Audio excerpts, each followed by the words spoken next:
Good afternoon, everybody. It's Jim. It's Matthew, and Matt, came right out of the gate today when we were a little pre-meeting where um, something was said. Was it this morning or recently? I think it was yesterday on a Okay, show. and it really got drier. Yeah, it was Jim Bowden. I think he's Jim Bowden Oh, GM. Bowden. They Bowden. pronounce it as Jim So Bowden. Jim Bowden. Yeah. On Twitter, he was on a show. I can't remember what show it was. I think he appears on Foul Territory. That may have been where it is. Um, but he went on a show and he basically just kind of went on this. I don't know if it was a rant. Like it didn't have the tone of a rant, but where he was telling people of small market teams, he's like, if you're a fan of these small market teams, like no one's making you root for the hometown team. Like no one's forcing you to be a Pirates fan. So if you don't like it, just root for the Dodgers. And I'm paraphrasing there. I didn't get the whole quote in there because if I'm being honest, the whole quote itself, when it is verbatim from his mouth, sounds a whole lot worse than what I just put out. Hmm. It's such a short-sighted, narrow-minded thing that, well, you don't like the results, just give up on it. Like that messaging alone is messed up, but then really just the messaging of yeah, it doesn't matter how long you've rooted for a team or poured your emotion into a team, just give up on them because something better is going on. I mean, the thought process that he presented makes bandwagon sound like like hey, I get where they're coming from kind of people. Like it was insane. I think asinine might be the best word I could use to describe the take as a whole. I mean, look, Jim. Jim hasn't been. I mean, Jim is a general manager. Has not had a good reputation of being someone who was a steward of the game. Uh, Mhm. he basically is always trying to, you know, call you and try to send somebody that he doesn't want anymore to your team for somebody that you definitely don't want to trade. It's Mhm. been his stock and trade. Let's put it this way, being honest, Jim Bowden is not a good, Bowden, excuse me, was not a good general manager. I mean, the facts bear that out. So most of the teams he's talking about employed him. I Yeah. didn't even more for the Pirates, but the point you're saying is if your local team isn't winning, then you should not root for them. Yeah, Well, most of the time, Jim Bowden's teams weren't winning. I want to go back and I actually want to find his exact quote really quickly because I want to make sure that I nail this nail this quote correctly because I don't even think I did it justice, to be honest with you. Yeah, here we go. You can retire as a Pirates fan or trade yourself to the Dodgers. So it's just I don't know. I just don't get that way of thinking. That's honestly, you said Jim Bowden was a or Bowden was a GM for a lot of those teams, and that makes sense because they have losing cultures, and that is a loser mentality right there.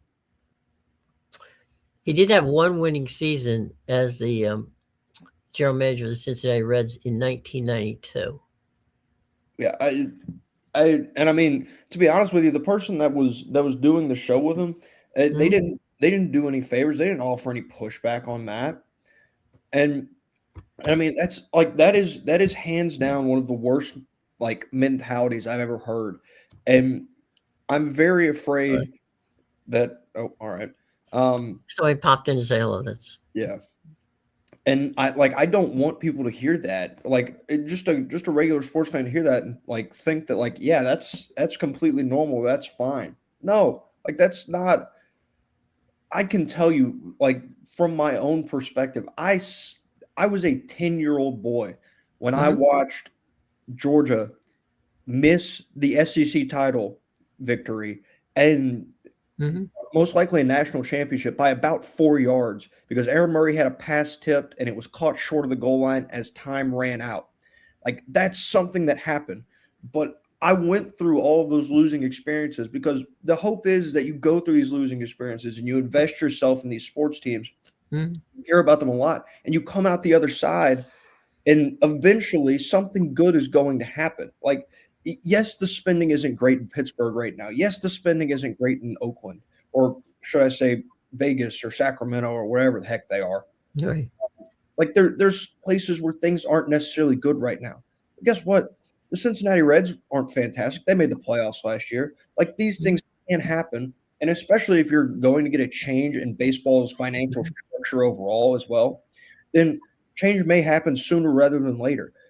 Don't like it. It's a horrible, horrible mindset to just give up on a team because you don't like what's happening at the time. You know, one of the things that I've always marveled at. I mean, you've been a Red Sox fan, right? Hmm. You go. This is pre they won the World Series. All right, pre World Series. Chicago Cubs pre World Series. You could go to Wrigley Field on any given day, and that place was 70 to 80% full. You go to Fenway, it's even more. It's probably 80 to 90% full.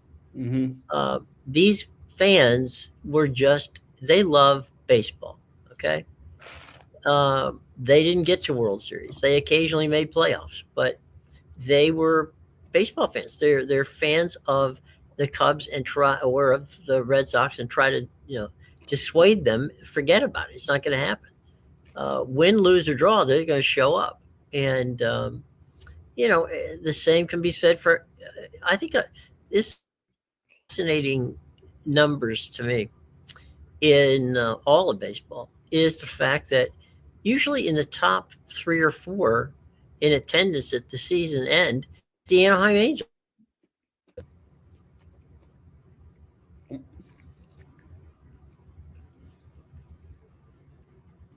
Hello. I'm back. It just we Okay. took a hit here. All right. So Yeah. I mean that's to me. I'm a little. I can't quite understand where that came from. Yeah. I Let don't me jump know. out real quick and you just do your thing and I'll be right back. All right. Yeah. In terms of Bowden and just the overall process of it, it is as plain of a loser mentality that I've ever heard. It is a mentality that if things aren't going my way, I'm going to give up and I'm going to find something that's going a little better. There's no sense of weathering a storm. There's no sense of commitment that goes along with that train of thought. It's just it's just things aren't going my way. I don't like it. I'm going to give up now. It's loser. I it drives me up a wall. It's completely narrow-minded as well. Like, what happens if say Jim gets his wish and all these people stop complaining and they all go root for the Dodgers? What happens to Major League Baseball as a business and as a whole? It's terrible for the sport of baseball, that thinking as well.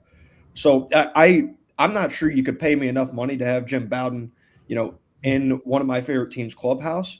Mm-hmm. I wouldn't want him on my kids, like coaching my kids' little league basketball team, if Mm-hmm. I was a parent in that form, because this guy he just wants to lose. That's fine. It is what it is. Sports aren't for you if that's the way you're thinking, though. I think baseball fans, and I'm gonna make a general statement here, which probably is not the right thing to do, but baseball fans just love the game. You know, they'll go out. I mean, personally, I enjoy just going out, getting a couple of hot dogs, get a bag of peanuts, and my large diet coke. Got my 2 pencils and my scorecard, and just sit there and keep score and watch the game. I mean, do I want my team to win? Of course, you'd be fool not to want to watch it. You Hmm. see your team win, but if they lose, you know what? I got entertained that day. Hmm. And the other thing is, in baseball, you never know what you're going to see. You can go and watch a game, and a sub 500 pitcher can throw a no hitter. Hmm. You there's all kinds of interesting things. I think the baseball fans and football fans are wired totally different. Yeah. I think that football fans, because there's only 8 home games basically. I'm counting preseason as well. that you get every year, um, versus 81 professional baseball games during the course of a year, that you know you you're in it for the long haul. If you're a baseball fan, you realize that there's going to be peaks and valleys the whole way through. Um, but they're your team, and I mean, I did for 2 years. I did Cleveland Indians baseball. I can assure you, they were not good, but Hmm. the place, they showed up. Fans showed up. They bought the merch. They had a parade for the team on opening day. They were beloved, and so right. Did they win? No, they didn't win. Hell, they barely, be lucky if they keep close to 500. That would have been amazing. Um, but Milwaukee, Minnesota, there are teams that throughout the country, Kansas City, where going to the ballpark on any given day, are you going to see as many people as you're going to see at Dodger Stadium or Yankee Stadium? Where probably not unless some of the top talent come to town. But at the Hmm. end of the day, I think we all want our teams to win. But the other part of it, and just as important a part, is that we support them. Hmm. Yeah, like what? Think about the Seattle Mariners, and Yeah. and just how close they were this past year. Hmm. Now, I know they didn't make it, but if they had made it, think about what it would have been like for those fans. That didn't, they've been there the whole time. They've never made a World Series. Hmm. At some point, I have to believe that the Seattle Mariners will make a World Series, and honestly, potentially sometime very soon, based on the way that roster is constructed. Hmm. What would like? How would you feel if you're sitting over there rooting for another team? Maybe they didn't make it to the World Series this time. You're like, uh, what are you going to do? Go root for Seattle again when you've broadcast to anyone Hmm. around you that I've stopped watching Mariner baseball. I just can't stand it. They're not like the product that the Dodgers put out on the field. I it's I really it is just such an upsetting train of thought to put out there in the world, just because you're giving up. You're giving up and you're taking an easy way out, and it's it sucks. Like not everything's always going to be sunshine and rainbows when it comes to your sports team. The same way life is. Sports often imitate life as itself, and so you can't just give up the same way you don't just get to give up in life. It's the same Hmm. thing. Just because you don't like the way something's going in life, you don't get to give up and go a different route just because you feel like it. Like sometimes you just got to suck it up and power through. And similar with sports, sometimes things are not going to go your way and you get to complain and you get to be upset. But guess what? At some point, things will get better and you will bear the fruits of, I guess, your emotional investment in that team at some point in time. It may not be now, it may not be 5 years from now, it may not be 10 years from now, but at some point, that emotional investment will pay off.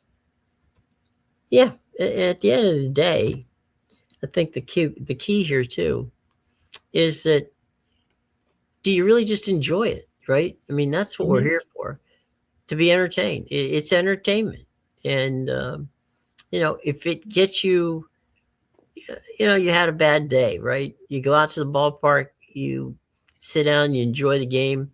Maybe the team wins, maybe the team doesn't, but it's entertainment. It allows you to get away from whatever issues are causing you problems for the day, to just kind of sit back and go, I'm having some fun here. And I think that really, at the end of the day, is all you really want. And I think Jim misses the point of being a baseball fan. Mhm. Um, Yeah. I mean, I see David Sampson, who used to be with the Marlins. David comes on and he'll rag about teams not wanting to pay money, or any number of things. I think fans know that. I mean, you have to tell. You don't have to have somebody from out of town come in and tell you that you're not your owner's not spending the kind of money that they should spend. Um, you know it, okay? So Mhm. I know when I go into the ballpark, you know which team has got the better payroll and which team doesn't. but that doesn't stop me from going. And I think the other thing too, I mean, look at Detroit, right? Last year, nobody in baseball was picking Detroit to go as far as they did, and so they really had a phenomenal season. But there've been years that the Tigers have not had phenomenal seasons, yet their television ratings have been phenomenal. The Pirates TV ratings, the Rays TV ratings, all these people who quote unquote don't go to the game but watch them on television, watch them or listen to them on the radio, there's still support. That and the fact that, oh, by the way, Major League Baseball, you know, in most cities in the league, they haven't made it cheap to go. Mm-hmm. Now, there have been, some of these franchises have figured out ways to subsidize it where they'll have family nights and things like that so you can go to the game. But, it costs a lot of money to go to these games. Mm-hmm. And, am I going to spend that money to go to watch a team I don't like? Well, if the answer is, like I said, before I got whacked off there my camera went out. Anaheim's, as I said, in the top, 5 every year. They haven't made the playoffs in God knows how long. Mm. But people go down and watch the A's. I mean, the Angels. And, they enjoy their baseball there in Anaheim. Um, believe me, in that area of the country, literally they're across the parking lot from Disneyland. Mm-hmm. Yeah. You can go spend your money in Disneyland if you wanted something, to do something. Yeah. But if you're an A's, Angels fan, that's one of the, it's you just hope against hope that maybe this year's going to be your year. Yeah, and I mean, Major League Baseball, in reference to a sport like the NFL, even football, Hmm. where there's more limited events, so people are kind of able to game plan. Like you're able to game plan if you want to go to a game because there's only so many that you Hmm. can go to. Baseball's survival is rooted in these cities that these teams are placed. Hmm. Like they are reliant on hometown fandom in Hmm. order to really be able to put a product out there. So it the mentality that is would kill baseball as a sport from a Hmm. financial side. If everybody just gave up in these smaller markets and were like, yeah, Hmm. I'm only going to come see the Pirates when the Dodgers are in town. Or I'm only going to come see Hmm. the Pirates when the Yankees are in town. Obviously, they draw a bigger crowd. That is true. But there's a group of fans, like they have a base group of fans in these cities that will go and watch this team because they want to go watch the Pirates or because they Hmm. want to go watch the A's or something like that. And those are the fans that baseball is built on and has to be built on. It really, in a sport that has been growing, is now facing a lockout, not this year, but in the coming year. Hmm. Um, and stuff like that is a dangerous thought process when you're going into a position where the state of baseball itself is going to become very vulnerable here in a couple of years. Yeah, let's also look into the fact that, you know, baseball is a sport where there are there are casual fans. There are people who come. We talked about the Pirates. If you want to go to a beautiful stadium and watch a baseball game, you'd be hard pressed to go. I would say Oracle Park. Is it? Well, it used to be Pac Bell. I think they call it Oriole Park, where the San Francisco Giants play. PNC Park in Pittsburgh, lovely place to go. Camden Yard in Baltimore. Those three places are definitely bucket list destinations if you're a baseball fan because it's enjoyable to watch a game there. Now, obviously, we could have taken the Fenway Park and Wrigley Field and Dodger Stadium and thrown it in there, but more people go to those places and they don't necessarily hit PNC Park or they don't necessarily hit the others. And sometimes you just want to go out and see it. And okay, fine. You don't have to root for the team. You don't have to buy the merch. Just go out and enjoy the game. Mhm. for what it Yeah. is. I mean, when the season starts, there's 30 teams in Major League Baseball. 28 of them ain't gonna make the World Series. Hmm. Yeah. Yeah. I mean, it's the same thing like college football. There's Mhm. 136 or some odd FBS teams. Right. Only two make the national championship. 12 make the Mhm. playoffs.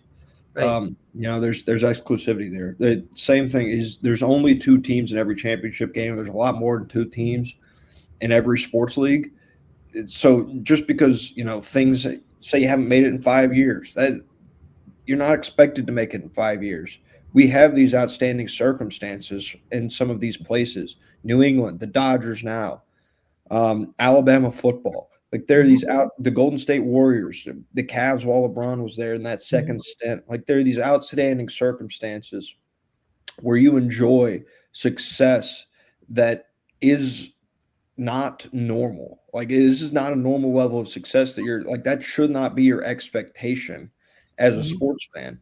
And just because you're not a fan of one of those teams doesn't make you any less than. In fact, it probably makes you it's probably a little bit better light on you as a person because you stuck it out with that team and you didn't just jump and go root for Alabama football or root for Duke basketball or root for the New Mhm. York Yankees or the Dodgers or the Warriors or something like Mhm. that. Like you didn't give up, and at some point that'll pay off. Maybe it already has paid off. You know, it, just before putting a pin on this one, it's with baseball and what we have to deal with, right? Mhm. It's I think that people who are baseball fans get it, um, because year in and year out they go to see the games. You know, sure, there's going to be people. If Otani comes to town, you're going to want the Dodgers. You're going to want to go see the Dodgers. Okay, but that's been all the way going back to Ted Williams when Ted Williams played for the Red Sox, or Stan Musial played for and Willie Mays played in the National League. There have always been players from other teams you want to see, but on any given week, you're going to be able to watch, teams come in, and you get to pick who you want to see against your team. Um, the problem with the NFL and with college football, it's not a problem, but it's different. Why you can't do apples and oranges on this one is that you know in college you have maybe what, 6 home games? Roughly, yeah, Yeah, depending on like unless they go to a neutral site for something. yeah. So let's just say 6 for the sake of argument. And in the National Football League, you have pretty much 7 or 8. Okay, Mhm. like we talked about before, and they're all, you have days in between. That's baseball doesn't have that. Baseball, they if you start on Monday, usually they go Monday through Wednesday, then they travel on Thursday, then they hit the place for the weekend. So you're Mhm. getting, you don't have downtime in baseball. Mhm. You know, you don't have time to regroup and say, get ready for that, get psyched for it. Those are 8 tickets that you know, 8 games means 8 tickets. Mhm. And so each one of those becomes far more valuable because there's only 8 of them. Yep. And if you make the playoffs, okay, maybe you'll get lucky and get 2 or 3 more opportunities. But um, baseball, no, you don't have a week's worth of time to downtime to get psyched for the game. Mhm. Because what tonight, when tonight is over, then it's over. You just keep going. So Yeah. I don't know. I disagree with Jim, and I'm certainly glad he's not the general manager of any team I particularly want to go see. Yeah, that's that. I mean, it's got a very legitimate argument for worst sports take of all time. I mean, It's in there. yeah, it's just the fact that he didn't get any pushback on it either initially on the show is ridiculous. It's just a horrible, horrible, horrible It's take. definitely bad luck. I I do have one thing that I'm curious on. 'Cause you talked about college football. You threw Mhm. that in there, and you said it has its problems right now. I do want to travel down to Gainesville, Florida, because it appears like we've got two like some are all saying one thing, and then the actions of the people that he hires is saying another thing. Okay. John Summerall left Tulane, and he made a donation to their NIL collective. I think he said that was prior to him taking the job at Florida, but he stayed true to his commitment, and he says that he's not going to recruit any guys off of his roster. Which is Mm-hmm. good, in theory, and is it being done in practice? I don't know. His offensive coordinator hire, however, Mm-hmm. seems to be taking a very opposite stance. As he left Georgia Tech, Buster Faulkner, the former offensive coordinator at Georgia Tech, has left, and he took the OC job at Florida. Yesterday, DJ Lagway entered the transfer portal Mm-hmm. for the University of Florida, former 5-star. Really the guy that everybody kind of thought was going to be the future down there. Mm-hmm. And then today, Georgia Tech backup quarterback, and really a guy that a lot of people at Georgia Tech liked, but it Mm-hmm. was more of a he just kind of had to wait his turn behind Haynes King Yeah. deal. And Aaron Philo entered the portal as well. Mm-hmm. So while John's sitting here talking about how he's doing it the right way and they're not going to poach players, Buster Faulkner's turning around and making him look like he's talking out of one side of his mouth and Buster's talking out of the other. Have they signed any of those guys, or have they attempted to sign any of those guys? So Philo is not he didn't jump in the portal and just immediately commit to Florida, Mm-hmm. but it's one of those deals where it's very much it appears the writing's on the wall here. Reading the tea leaves, this is where he's going to end up because he's a guy who's got it on film. He's a very good passer. Buster Faulkner liked him a lot, apparently. So he's Faulkner's pulling staff from Georgia Tech, and now he's apparently pulling players from Georgia Tech as well. I I mean, I don't know what to say about what John is doing. Um, he hires his OC. I don't know. I mean, I'm not going to I'm not going to defend him, Mhm. but we'll have to see how it works out.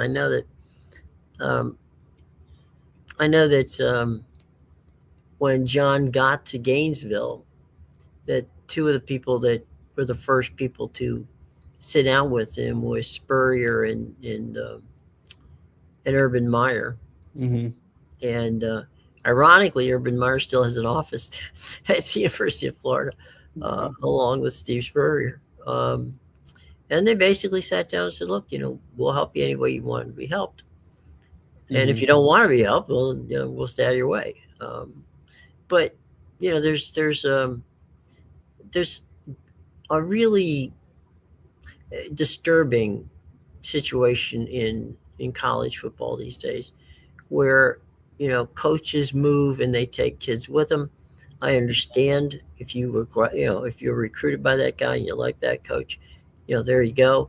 Mhm. Uh, I really dislike the situation where kids can opt out of the bowl games to either to sit in the transfer portal or to maybe miss the potential of being injured or whatever for the NFL.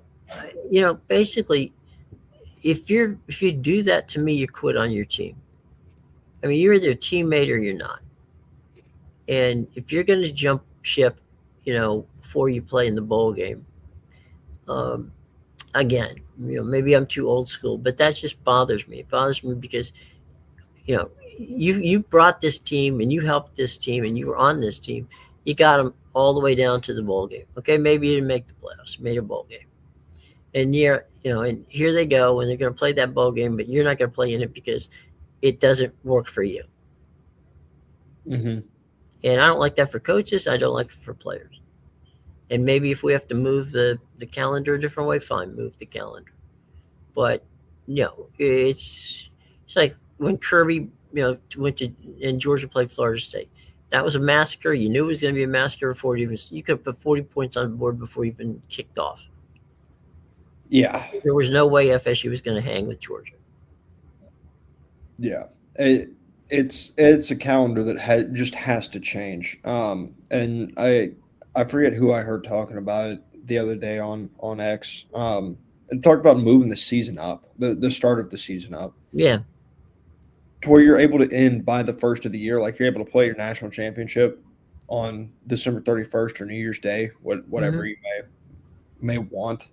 That way you're done before the second semester starts. And they said, and it's true, is when people talk about college athletics and in particular college football, it, no one wants to hear about the academic side of things. Like that's not what anybody thinks of. That's not what they talk about. It's just not in the forethought of people's brains when they're talking about college football.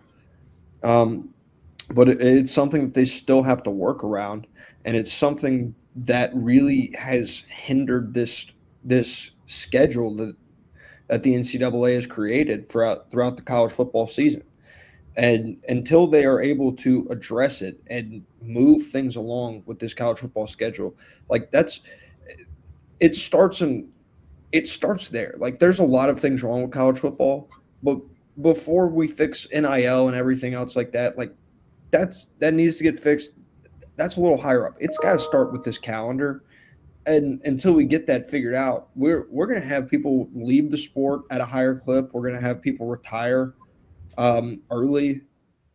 Like I mean, heck, I talked about me being a fan of Georgia. I remember the picture of Kirby Smart when he got there in 2016 Hmm. during his first season. Man, you look at him now; it's been 10 years, but he looks like he's aged about 20 through it. Like Probably has. it's the way the calendar goes. Like it's anxiety inducing, stress inducing. Hmm. It's just so much in such a tight window. It especially, and this is going to sound, I don't really know how it's going to come off. Some people may like it, some people may not. But it's a lot harder on you in college football if you're successful Hmm. than if you're not. Because if you're successful, then people want your players. If you're successful, then you're still playing football when all this stuff happens. If you're successful, then your coaches are getting hired away, and you've got to replace them in that window as well. So it's a lot harder on these higher tier programs, which I know nobody's going to want to feel sorry for, but it is the truth. Well, I mean, in the old days, and we're talking, let's just say 5 years ago, right? 5 years ago, Nick Saban could have three five-star running backs. One of the five-star running backs wouldn't be even touch the field, for more than a couple of minutes in a game. That's not the case anymore.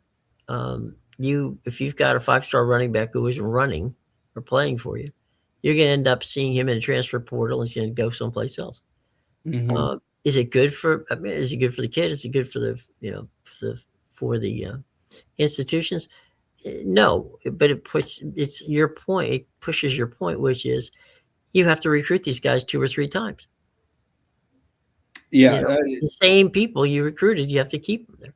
And yeah, how do you retain them there if what they want is playing time and you've got a set, you know, a setup of people that you think, okay, this is my offense, this is my defense, and I just don't have a place for this kid yet. hmm yeah, You and just there's mentioned about waiting your turn. Well, there's no waiting your turn anymore. yeah, You're either giving me the opportunity or I'm going somewhere. yeah, absolutely. And I mean, there are some places where kids will just go there, and when they're not playing year one, they transfer out right away. Hmm. You don't see it as much. Generally, you get about 2 years of like if they don't play year one Hmm. and they're really committed, they'll wait a year, and if they don't play that second year really either, that's really when you're going to start seeing the transfer Hmm. out. And I mean that's considered a pretty loyal kid now these days.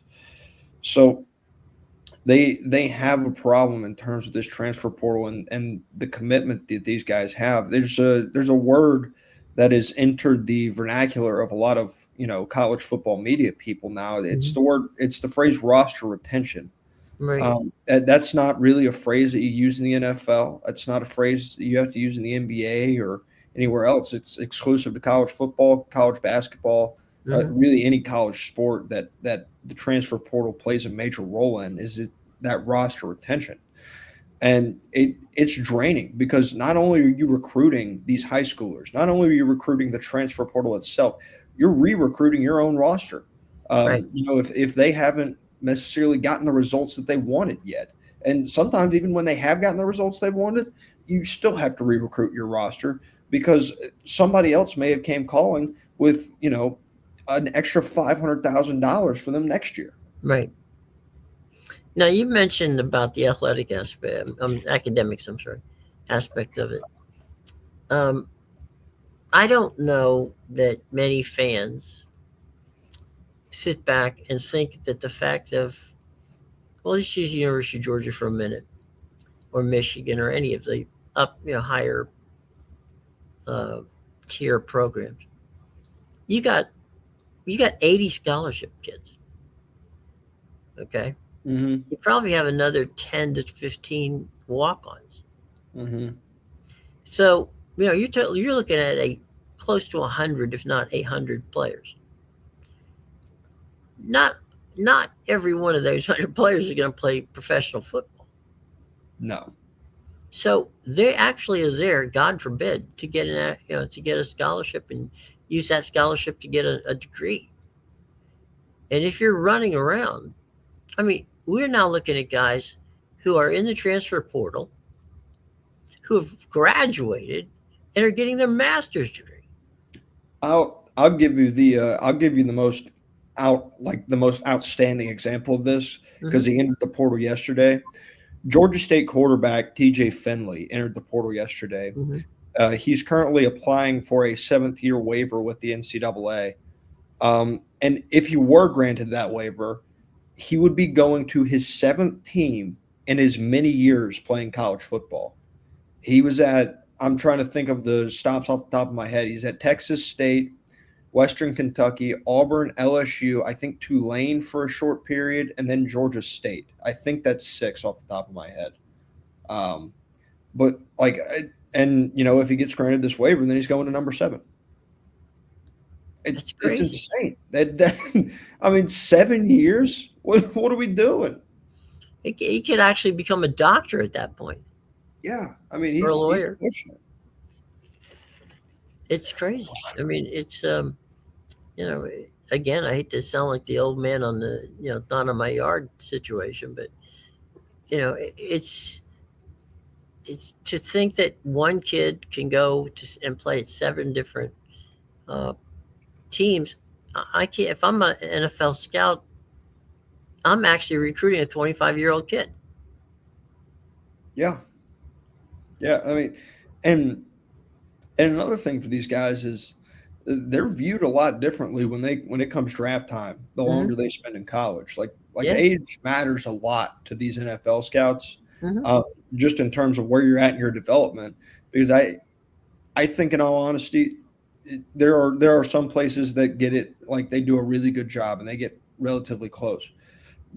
But as a whole, college football development and the coaching staff, not that they're bad, there's a lot of really good coaches, a lot of really good staffs across the country. But the NFL is a different level. Like it's a different level for a reason. And so those years, you know, if you're going into your seventh year, those extra 3 years that you're losing, those matter because those are 3 lost years of development at a higher level that Hmm. those scouts see. Absolutely. Well, we will see how it plays out. I know that there's a bunch of quarterbacks and others, skilled players in the in the transfer portal. I also know that there's what, five or six named guys who have not yet made known where they are. They're not playing. Some of them aren't playing in the bowl games, but some of them have decided that they're going to look into it and see what happens. So they haven't yet taken the plunge, but the toe has been dipped in the water. So we'll have to see how that plays out. But it's something we're going to have to keep an eye on to be sure. Yeah. Um, Before we get out of the college realm and into the pros, a couple things. One, as you can see scrolling below us, there is Zach Bobo Realty. If you have need for a home in Georgia or anywhere, frankly, in the southeast United States, our buddy Zach Bobo's your guy. He's got an outstanding real estate company. We've let the crawl go through here so that you can get all that information. Get his number. It's 770-876-2700. 90, and we would greatly appreciate Zach, you know, getting some business from y'all. So if you got a house, need a house, no matter whether it's your first house or you're forever home. He's your boy. That's Zach Bobo Realty, and it's 770-876-2790. Thanks to Zach for being part of the team. So anyway, um, we've said a number of times that we didn't think Kenny Dillingham was going anywhere, Mm-hmm. but Arizona State's working on an extension, Mm-hmm. while Michigan is ready to throw tons of money at him. Um, he's their number one target at the moment. Uh, Okay. It, Go ahead. I was just gonna say the resources that Michigan, and what I will say as well is, like, I know Kalen DeBoer reaffirmed his commitment, Hmm. but you go back and watch that video, and they gave the quotes of, like, he was initially asked the question, "Will you be the Hmm. head coach of Alabama?" Yeah, I And, saw. he went through this long spiel, and then he doubles back and answers both of them. He's like, "So to answer your guys' question, yes and yes to Hmm. both of them," which, it's going to make it made for a really nice quote Yeah, to see. But when I listen to a coach go rambling like that, it does not necessarily reaffirm to me that they will be there long term. Like, right. what it tells me is, I think there is a world where, if the right offer is presented under the right timing and circumstance, that Kalen DeBoer would consider other opportunities. Based on everything that I've seen, heard, saw reported, Hmm. he may not have been talking to anybody else, but somebody was. And Well, the coaches don't talk to those people until it's close. yeah, I mean, that's their agents talk to them. yeah. So his agents were poking around. Hmm. Um, So yeah, obviously he didn't say anything to anybody, which he can say, and it is a truth, because Hmm. he wouldn't have had any conversations. Sure. But his agents most certainly have had conversations Hmm.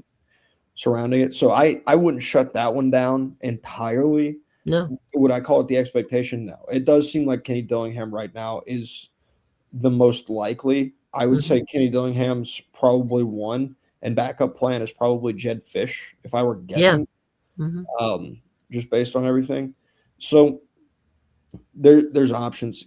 Kenny Dillingham, I I talked about it. I've talked about it before in terms of coaching staffs, Hmm. and what can be the problem with this big splash hire when you go out and try to make it. Yeah. It's hard to replicate culture sometimes, Sure. and uh, we both love what Kenny Dillingham has done at ASU. Hmm. I'm not sure that what Kenny Dillingham has done at ASU is necessarily exclusive to Arizona State. Hmm. Uh, I think a lot of it has to do with his coaching ability, but I would also be remiss to not mention the fact that he is an alum at Arizona State. Like, he can Sure. sell Arizona State better than pretty much any other coach in the country. Like, he can build something there better than pretty much any other coach in the country. And could he go up there and sell Michigan the same way? He would have more resources, and that's fine. But at a certain point, if you're just doing something for the money because the offer is just that much better, then are you doing it for the right reasons? And will you be able to replicate the same success you had at a place that you had a lot of love for, when you're going to a place that, not that you obviously, not that you dislike the place, but this isn't the place that you love. This doesn't necessarily feel like Hmm. home. But man, the offer was so good, I just couldn't say no. Yeah. I mean, there's that possibility. The other possibility is that Kenny ends up getting a really sweetheart extension. Um, I honestly think, I mean, look, I believe that Kenny Dillingham can coach anywhere. Okay. Um, but Michigan's different. And I think that, to me, Fish or DeBoer makes more sense in Michigan than Dillingham does. Hmm. Yeah, absolutely. So I also kind of wonder how much, like, would Kenny Dillingham be looking at this the same way? And this is going to sound probably insane for me to say it. If Sam Levitt was going to be his quarterback next year, Hmm. does Kenny Dillingham look at it the same way that he maybe is looking at it right now? Or does he come back and he knows who he has at quarterback in Sam Levitt, and he's got the right financial commitments still from everybody at the university, and he believes that he has a chance to chase a championship next year at Arizona State. Does that change his thinking versus now Sam Levitt is in the portal and knowing that he will not be back at Arizona State next year, leaving a very large hole on that roster next year? I don't know. I can tell you this, and again, you know, I've I've done many games at the University of Michigan. I love the people up there. They've been nothing but nice to me. Uh, Going to the big house and doing football games is a treat. Um, but I saw Rich Rodriguez at a dinner once, and we got to talking, and you know everything was off the record, and I don't think he's gonna be pissed if I mention this because he's mentioned it a couple of times, you know, in other places. But I asked him, I said, "Look, Rich, you had West Virginia was just rolling when you." Mm-hmm. I said, do you have any regrets at all about you've had a number of stops along the way? Any regrets? Regrets? He said, my biggest regret is I took the Michigan job. Mm-hmm.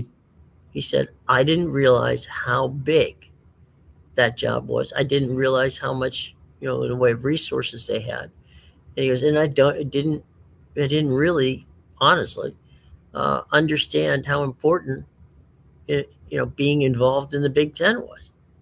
Mm-hmm. He said, I thought I could step in there and coach. He goes, it really isn't just coaching. Mm-hmm. It's coaching to beat the expectations. Mm-hmm. And so Rich didn't get stupid when he went to Michigan. He just couldn't pull it off. Mm-hmm. In hindsight, for a Kenny Dillingham, you know, um, who went to that, as a graduate of Arizona State, as you said earlier, we both like him. Mm-hmm. That's a legacy job.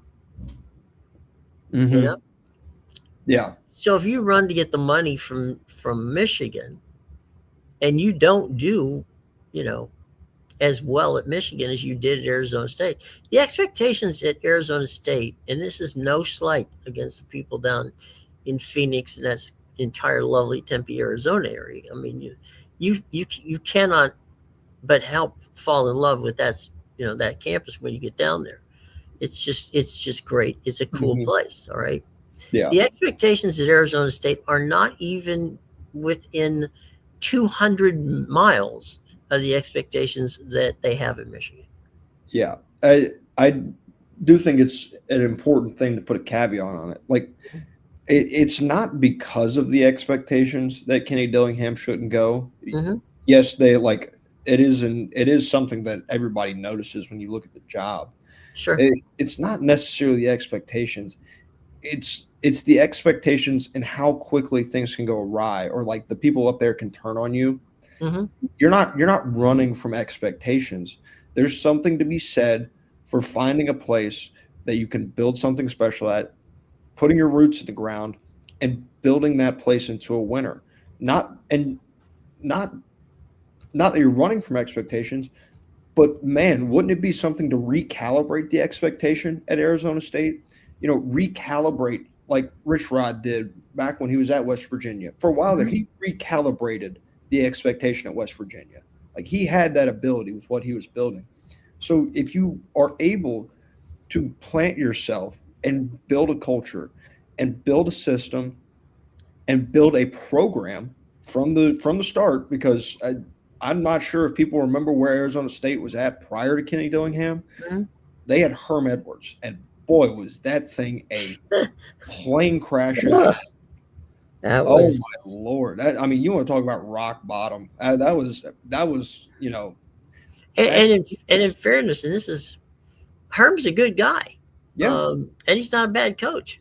Hmm. But he came over from the NFL, and he didn't have a clue how college Hmm. sports work, Yeah. and you And can find that out real quick. yeah, yeah.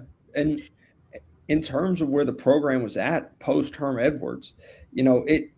it's about as low as you can go in terms of a Mhm. Power Four program without NCAA sanctions. Right. Uh, all things considered. And what Kenny Dillingham did was he went over there, he turned around, he proved he can be a winner. He made Mhm. a playoff with a team that was voted to be last in the Big 12. Mhm. Things didn't necessarily go their way this year, but they also didn't have Sam Levitt for half of the year. Right. Um, I mean, for the love of God, he was winning football games with Jeff Sims at quarterback. Jeff Sims has been like four different places, and no one has won with him playing quarterback. But Kenny Dillingham found a way. Mhm. So he's a great coach, but I really like what he's built at Arizona State. And I think what he's built at Arizona State has the chance to sustain in a long term capacity if they're willing to give him ample financial backing. When I say ample, I'm not talking like, you got to be up there with the big boys, but you got to give him enough to where he can field a competent roster and be competitive year in and year out. And if that can happen, then you have the ability to build something long term at Arizona State that, quite frankly, and there's if he did take the job and looking down the road, there would be no way. The only way you get this out of him is if you fed him true serum, probably. But winning at a high level at Arizona State would mean a lot more than winning probably two national championships at Michigan to him. I'm going to Building throw a something. name out there of a guy who I can tell you from personal knowledge turned down at least a dozen high visibility jobs. And that's Kyle Whittingham at Utah. Mm-hmm. Kyle spent 21 years at Utah. During those 21 years at Utah, he built that program into a very, very good football program. Now, we live in the East Coast, and not many people in the East Coast know what goes on at Utah. Hell, some of them can't even pick it on Utah up on a map. But Kyle Whittingham, had a number of Big Ten jobs. He had a number of Big 12 jobs. He even had a couple of SEC jobs, tossed in his general direction. And each time he said, thanks, but no thanks. I like what I'm doing. I like where I'm doing it. And so to his credit, he stayed. Uh, Kenny Dillingham, if that's what Kenny Dillingham could do, as I said, legacy wise, you know, who are the legacy coaches that we think of, right? You think of Bobby Bowden, you think of a Joe Paterno, you think of, of a John McCabe when he was with USC. I mean, you think of guys who, Bear Bryant at Alabama. You think of guys who spent decades at that, applying their craft at those schools. Um, I guess the closest to that now would be Nick. At Alabama. Was he there like 7 or 8 years? Maybe longer. I can't remember exactly. But and I don't see Kirby Smart going anywhere. He's going to be at Georgia for a long time. Mm-hmm. Yeah. So I mean, these are legacy programs. So what do you want? You want to chase the money, and God knows what happens with regard to are you going to be able to create what you need to create? Just because you have the money and just because you have the um, resources doesn't mean you're going to win. Mm-hmm. Yeah, and like I think Kyle Whittingham is a fantastic example of that Mm-hmm. because he found a place that he loved and he was able to build something there and they were able to be a sustainable winner over a long period of time. I mean, he made Rose Bowls. The last couple, I know he didn't win. I, to be honest, off the top of my head, I can't remember if he has won a Rose Bowl at Utah. Um, No, he but hasn't. Okay, but I think the success that he was able to create at Utah and the love that that university has for him as a whole, it's probably more valuable than had he gone and chased some money. Yeah, you'd be a little bit richer. Maybe you'd be in a house with an extra bedroom or two. Yeah, Um, maybe at that beach house. yeah, but there's always that chance that yeah, maybe it comes with that, but there's also no guarantees of success at the next stop. Mm-hmm. And you go from a guy who's able to sit back and have a career and a legacy at a university, Mhm. have an entire university that loves him, versus where if you go the other path and you don't succeed, yeah, you got that extra bedroom or two, but now everybody at X university hates you, and you didn't succeed at the next university that you went to, so they're not massive fans of yours either. And at that point, you just look back and go, all right, was that extra bedroom worth the legacy that I could have had? Let me throw one stat that to me might be the most impressive stat about Kyle Whittingham. In his 21 years at Utah, he had a 87% graduation rate. In when he was in the Pac-12, only Stanford had a larger group of people graduate from their football team than Kyle Whittingham had. So not only did he win, not only did he coach where he loved to coach, but he graduated kids. That Mm-hmm. combination of winning and graduation rate is unmatched. There's not anywhere that comes even close to that. Mm-hmm. Yeah. And again, what that's dedication to to the university. That's dedication to the kids. That you're not lying to them when you bring them on Mm-hmm. board, saying, Yep. look, you come here, I'm going to get you. You can play football and you're going to get a degree. Mm-hmm. And that's what was all. That was what he was all about. And I think you can't. That's a testament to what kind of guy he was. I Yeah. mean, it is, but was as a coach. Yeah. Kyle Whittingham could confidently walk into a parent's household, make a promise to those parents about him taking care of their son, and then follow through on it, and have statistics to back it up. And it's something that doesn't really, that quite honestly, doesn't translate to the way that college football is right now. But it's something that sustained him throughout his entire career, and made him a, I think I could say this pretty safe, a probable Hall of Fame head coach in college football. Mm-hmm.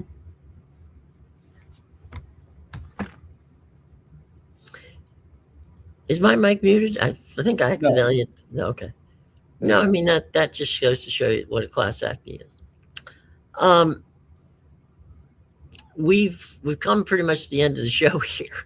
Uh, we've got some stuff to talk about with the Steelers and the NFL and and some fun stuff for tomorrow. Any final thoughts here before we get out on a nice Tuesday afternoon? oh man, off the top of my head, no. At this point, that I feel like the Jim Bowden thing really got me fired up Yeah. to start the day. I feel like I rambled on there for probably 10 minutes just repeating myself on it, but that frustrated me.